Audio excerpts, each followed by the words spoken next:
Mutiara jatuh dari mataku setiap kali aku menangis. Karena itu, keluarga tiriku menjadikanku pabrik mutiara mereka. Ibuku meninggalkanku dan ayah saat aku berusia 4 tahun. Ayah bilang aku mewarisi mata ibu. Aku berharap tidak. Aku tumbuh membenci wanita yang meninggalkan kami. Ayahku seorang pelaut. Ia menunggu ibu selama bertahun-tahun sebelum menikah lagi. Sekarang ia sudah berbulan-bulan berada di laut. Ibu tiriku pindah bersama putra dan putrinya. Aku pikir akhirnya aku punya keluarga. Ternyata aku salah. Ayah tidak tahu apa yang terjadi saat ia pergi. Ibu tiriku menjadikanku pembantu pribadinya. Aku membersihkan toilet mereka dan mencuci piring mereka. Aku menyisir rambut saudara tiriku sementara dia memanggilku jelek. Saat makan malam, mereka makan pizza. Aku hanya mendapat kerak gosongnya. Setiap malam aku membaca surat terakhir ayah di bawah selimutku. Aku tidak sabar menunggu sampai ayah pulang. Suatu pagi, saudara laki-laki tiriku sengaja mencipratkan sabun ke mataku. Mataku perih sekali dan setetes air mata jatuh. Air mata itu menyentuh lantai dengan bunyi kecil berdenting. Itu bukan air mata, itu adalah mutiara. Semua orang terdiam. Ibu tiriku mengambilnya dan matanya membelalak. Untuk pertama kalinya, dia tersenyum. Kita akan bersenang-senang, katanya. Malam itu, dia mencubit lenganku sampai aku menangis. Dia mengumpulkan setiap mutiara. Dalam seminggu, ibu tiriku membeli mobil baru dengan air mataku.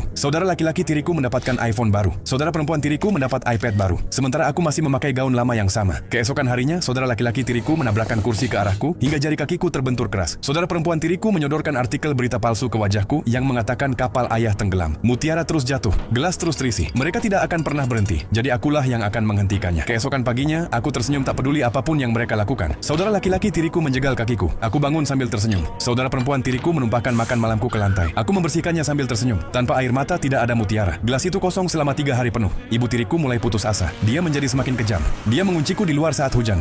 Lalu ibu tiriku melakukan hal terburuk. Dia memegang surat terakhir ayah di atas lilin dan membakarnya tepat di depanku. Senyumku lenyap. Mutiara mengalir keluar sebelum aku bisa menghentikannya. Ibu tiriku tertawa dan memenuhi seluruh toplesnya dalam satu malam. Saat itulah aku mengerti. Mereka akan terus menghancurkan hatiku hanya agar aku terus menangis. Malam itu aku diam-diam keluar lewat pintu belakang. Aku berlari ke satu-satunya tempat yang memberiku harapan. Dermaga tempat kapal ayah akan berlabuh. Udara sangat dingin dan sepi. Tidak ada kapal. Tidak ada ayah. Aku jatuh berlutut dan menangis lebih keras dari sebelumnya. Mutiara-mutiaraku jatuh langsung ke laut. Lalu air mulai bercahaya. Sesuatu muncul dari laut. Seorang wanita dengan ekor berkilau dan mata biru laut. Mata yang sama seperti milikku. Jantungku berhenti. Itu ibu. Kau meninggalkanku. Kau meninggalkan ayah. Teriakku di tengah tangis. Aku tidak pernah ingin meninggalkanmu. Laut adalah duniaku. Aku adalah putri duyung. Aku menyerahkan ekorku untuk bersama ayahmu. Tetapi laut mengambilku kembali saat usiamu 4 tahun, katanya. Saat itu juga aku memaafkannya. Dia tidak pernah ingin pergi. Kau adalah setengah dari diriku, sayang. Itulah sebabnya air matamu berubah menjadi mutiara. Sama sepertiku, katanya. Terdengar bunyi klakson dari kejauhan. Kapal ayah akhirnya pulang. Ayah berlari menyusuri dermaga dan melihat kami berdua. Ayah dan ibu berpelukan untuk pertama kalinya setelah bertahun-tahun. Polisi membawa ibu tiriku malam itu juga. Anak-anaknya sendiri dikirim ke panti asuhan. Sekarang mereka tahu bagaimana rasanya tidak diinginkan. Setiap akhir pekan, ayah mengajakku ke dermaga untuk menemui ibu. Kami hidup di 2 dunia sekarang, tetapi akhirnya kami menjadi sebuah keluarga. Apakah kamu akan memaafkan seorang ibu yang meninggalkanmu?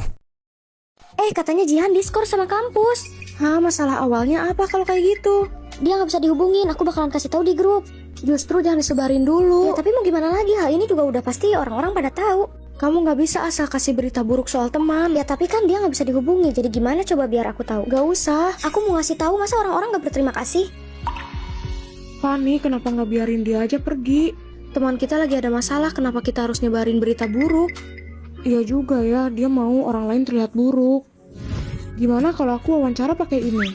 Bagus banget kok, lebih segar. Yang ada kamu bakalan ditertawain sama HRD-nya. Ya udah, aku ganti dulu deh. Fanny, kamu keterlaluan tahu. Mana ada wawancara kayak gitu, itu buruk banget.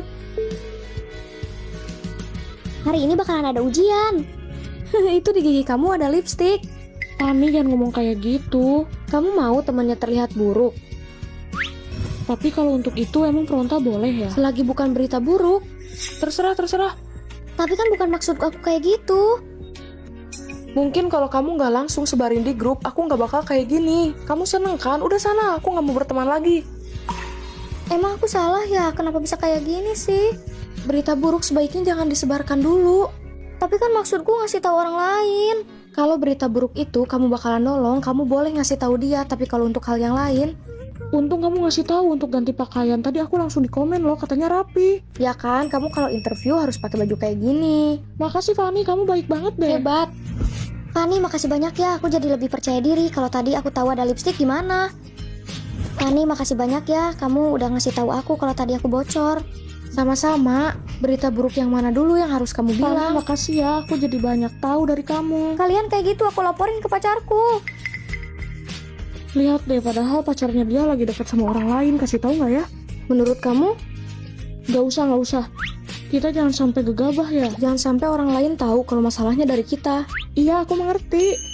Kalaupun mau balas dendam, kamu harus main cantik. Hai guys. Ada 3. Nur, Siska, kita udah sampai nih. Wah, tapi mana bubunya? Ih, asik. Nur, cantika, sini. Ya, Bubu. Ayo, Nur. Ayo. Ah, kok Siska ikut? Bubu, kamu tenang aja. Sekarang Siska udah baik kok. Tapi Bubu takut. Nggak apa-apa, Bubu. Bubu, maafin aku ya. Aku janji nggak bakalan jahat lagi sama kamu, sama Nur. Maafin aku ya, Bubu. Dulu-dulu suka jahat sama kamu. Oh gitu. Bubu senang kalau Siska sudah berubah. Ayo kita berenang yuk. Ayo, Siska, ayo. Tapi Bubu kurang yakin ya kalau Siska benar-benar sudah berubah. Ya, aku pakai balon yang ini. Kalau aku balon yang ini. Balon aku yang ini. Ya, balon aku kecil, mana muat. Nur, jangan sedih. Ini aja pakai balon ini, Nur. Wah, makasih ya, Siska. Ih, aku seneng banget. Sama-sama, Nur. Wah, Siska memang sudah benar-benar berubah. Syukurlah. Ini adalah tantangan berjalan sampai finish di atas lantai berminyak. Wah, boleh ikut nggak, Bang? Mandi dulu sana. Yang pertama ada si Rati. Waduh, pelan-pelan, Mbak. Mau lari kemana sih, Mbak? Haha, kasihan ya, Bang. Dan yang kedua ada si Hesti.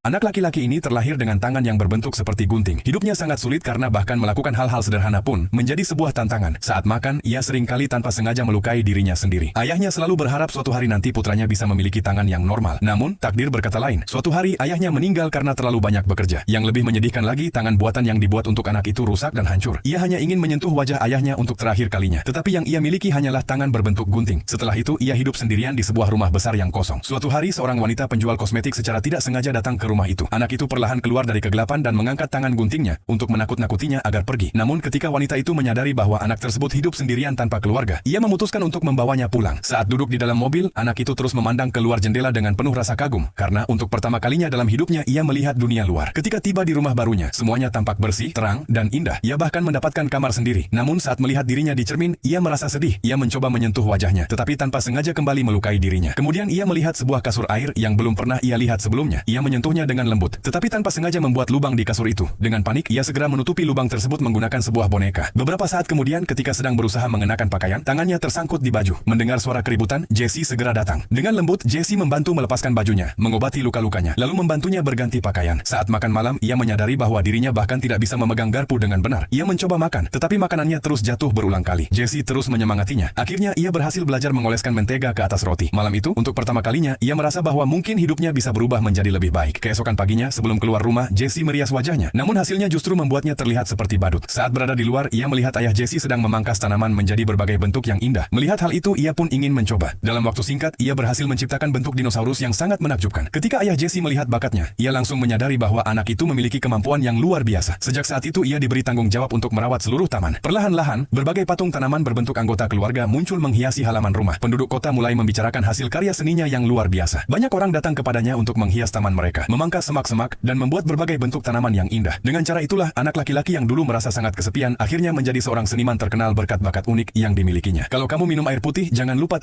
Kakak, ini jual apa? Ustaz sialan, mati kamu. Aku memprogram ulang memori papa. Udah selesai.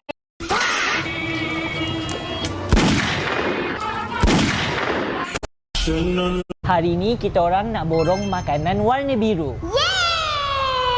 Nasib baik warna biru. Jangan warna pink dan purple. Sebab Sebab Iman tak suka. Alah, kenapa bukan warna purple? Alung, jangan warna purple. Iman tak suka. Suka kau lah. okey, macam biasa ambil troli dulu.